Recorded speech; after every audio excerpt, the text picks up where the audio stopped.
কবর বলতে বুঝায় মানুষ আমরা মনে করি আশেপাশে, বাড়ির আশেপাশে 3.5 হাত গর্ত করে যেখানে লাশ রাখা হয় সেখানে মনে করি কবর। নারে বাজান না, কবর বলতে বুঝায় মানুষের মৃত্যুর পর থেকে শুরু করে কিয়ামত পর্যন্ত জগৎটাকে বলা হয় কবরের জগৎ। সুতরাং বাবারা আমার, আমরা যারা আগুনে পুড়ে মারা যায়, যারা পানিতে ডুবে মারা যায়, যারা হাঙ্গর কুমিরে খেয়ে ফেলে, তাদের কবর কোথায়? ইয়া দ্বারা মুসলমান শুনে নেন, আমার আল্লাহ তোমাকে বানাইতে সময় লাগবে না, হুকুম দিলে হয়ে যাবা।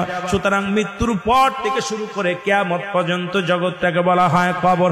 এই কবরে যেদিন শোয়া দিবে, 1 নম্বরে আসবে একজন ফেরেশতা, তার নাম হলো নোমান ফেরেশতা।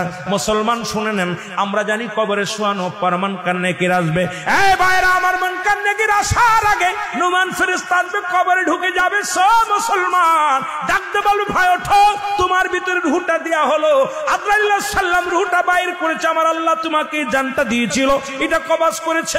এখন আমি তোমার দুজন কেরামন কাতিবিন, দুপাশে দুজন ফেরেশতা ছিল, তারা তোমার আমলনামাটা লিখে রাখছে, ভালো মন্দ সব লিখে রাখছে।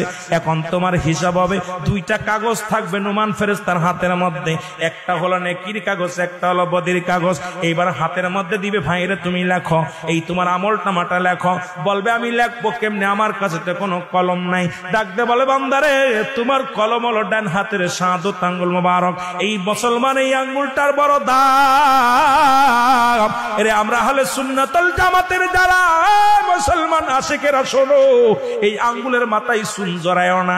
এই আঙ্গুল দিয়ে আমার নবী চন্ডকে দিয়ে খণ্ডিত করেছে। এই আঙ্গুলের বড় দাম। এই কবরের ভিতরে তোমার আমলনামাটা তোমার এই আঙ্গুল দিয়া লেখা লাগবে। বাবার এই আঙ্গুলটার মর্যাদা তোমরা রক্ষা করবা। জোরে জোরে চিল্লায় বলো ঠিক কিনা। এবার ফেরেশতা ডাকতে, নোমান ফেরেশতা ডাকতে বলবে, এ বান্দা, এই ডানাতের শাহাদত আঙ্গুল মুবারক হলো তোমার কলম।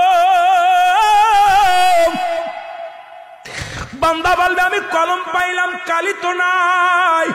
বলবে, কালি তোমার মুখের থুতু মুবারক। জোরে বল আল্লাহু আকবার। এই মুখের থুতু মুবারক তোমার কালি। আমি আপনাদের 2টি পায়ে ধরে বলে যাই, এই মুখ দিয়ে গাজায় টান দিস না, এই মুখ দিয়ে মদে টান দিস না, এই মুখ দিয়ে বিড়ি সিগারেট খাস না, এই মুখ দিয়ে কাউকে গালি দিস না।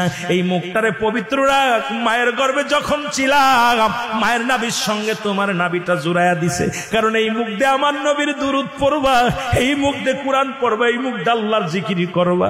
এই মুখটা দিয়া কেমনে তুমি গাজার মধ্যে টান দাও, এই মুখটা দিয়ে কেমনে বিড়ির মধ্যে টান দাও, এই মুখটা দিয়া কেমনে তুমি হারাম খাও, এই মুখটা দিয়া কেমনে তুমি হারাম জিনিস ভক্ষণ করো।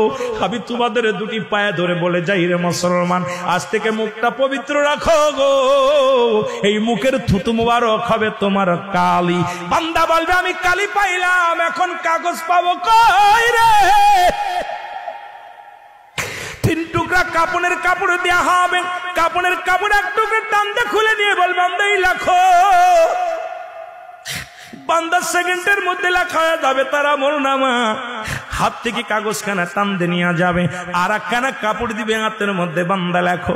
এবার দেখবে 80 বছরের জিন্দেগি, কোথায় তুমি সিনেমা দেখছো, কোথায় তুমি অন্যায় করেছো, কোথায় তুমি জিনা করেছো, কোথায় তুমি ব্যভিচার করেছো, কোথায় তুমি মদের প্যান্ডেলে, জুয়ার প্যান্ডেলে ছিলারে বান্দা।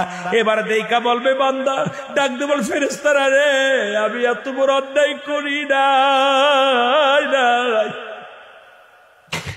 ফেরেশতা টান দিবে ক্যামেরা, এরকম মুসলমান শোনো,